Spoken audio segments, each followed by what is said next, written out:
ہم شرابی جواری ہو سکتے ہیں، لیکن اللہ کا شکر ہے ہم خدا کی ذات کو مانتے ہیں، ہم خدا کے ساتھ کسی کو شریک نہیں کرتے۔ لیکن پیارے آقا صلی اللہ علیہ وسلم نے کہا میں تمہارے درمیان دو چیزیں چھوڑ کر جا رہا ہوں۔ اللہ کے رسول نے جو کچھ کہی ہے وہ نصیحت بھی ہے، وہ وصیت بھی ہے۔ حج کے موقع سے آپ نے خطبہ دیا اور کہا اے مسلمانوں میں تمہارے درمیان دو چیزیں چھوڑ کر جا رہا ہوں، ایک اللہ کی کتاب اور اپنی سنت، اسے مضبوطی سے پکڑ لوگے تو کبھی گمراہ نہیں ہوگے۔ مسلمانوں، گمراہ کے معنی ہے بھٹک جانے کی۔ آج ہم صحیح راستے پر ہیں، آج یہاں مسجد کی اذان بھی ہو رہی ہے، 5-10 لاکھ روپے کی دعوت کا اہتمام بھی ہو رہا ہے، اور آج ہماری بستی میں 70% عورتیں بندھن کے لون میں شامل ہیں کہ نہیں ہے؟ ایک آدمی اگر رزق حلال کمانے جائے، مر جائے تو اس کی موت شہادت کے قریب ہوتی ہے۔ ایک آدمی دین کی تعلیم اور دین کی دعوت کے لیے جائے، مر جائے تو اس کی موت شہادت کے قریب ہوتی ہے۔ ایک عورت بچہ پیدا تولد ہونے میں اگر مر جائے تو وہ شہادت کے قریب ہوتی ہے۔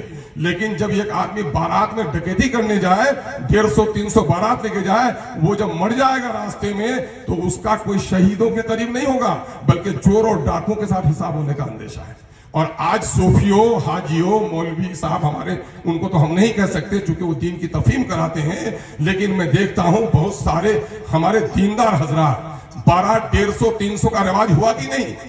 اللہ کے رسول نے کہا سب سے بہترین شادی وہ ہے جس میں مالی خرچ کم ہو، اور آج مسلمانوں سب سے بہترین شادی وہ ہے جس میں مالی خرچ زیادہ ہو۔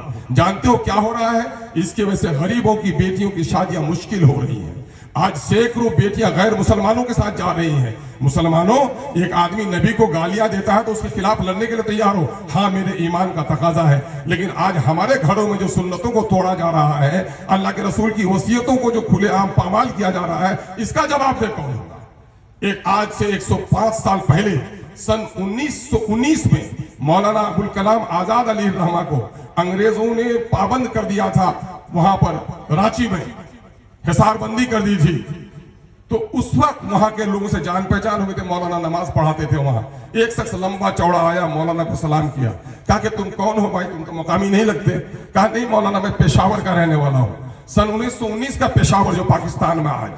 کہا یہاں کہاں آئے ہو؟ کہا مولانا میں آپ ہی سے ملنے آیا۔ کہا کیسے آئے اتنی دور سے؟ کہا کہ آگرہ تک ٹرین پہ آیا، وہاں سے پیدل، وہاں سے ایسے آیا۔ کہا کیوں آئے ہو؟ کہا مولانا آپ قرآن بہت اچھے انداز میں سمجھاتے ہیں، میں آپ سے قرآن سمجھ آیا ہوں۔ میرے بھائی، اس وقت آج بھی میرے بستی میں مولانا آزاد باقی ہے۔ ایک شخص پشاور سے قرآن سیکھنے کے لیے آتا ہے، لیکن آج بتاؤ نماز پڑھو 25 سالوں سے سورہ فاتحہ کا مفہوم کیا ہے ہم کو معلوم نہیں ہے، اس لیے کہ ہم نے سمجھنے کی کوشش نہیں کی۔ باپ کے مرے ہوئے ابھی 3 دن نہیں ہوا ہے، اور قلمدان کی چابی سے اگر نکل گیا کیوالا تو کیوالا بھائی کو بھی نہیں بتاتے ہیں، چپے چاپ منشی کو لے آ کے پڑھاتے ہیں 1500 روپیہ دے کر کے۔ اگر کوئی اور مسئلہ ہو تو وکیل کو پیسہ دے کے سمجھتے ہیں، لیکن اللہ کی کتاب آئی ہے، آج اپنے گھر کا بیٹا بھی عالم ہے تو باپ سمجھنے کے لیے تیار نہیں ہے۔ یہ ہے قرآن مجید سے ہمارا کمزور رشتہ، اس لیے قرآن مجید سے رشتہ جوڑیے، اور سماج کا جو بگاڑ ہے، یہ بگاڑ کی اصلاح کیسے ہو؟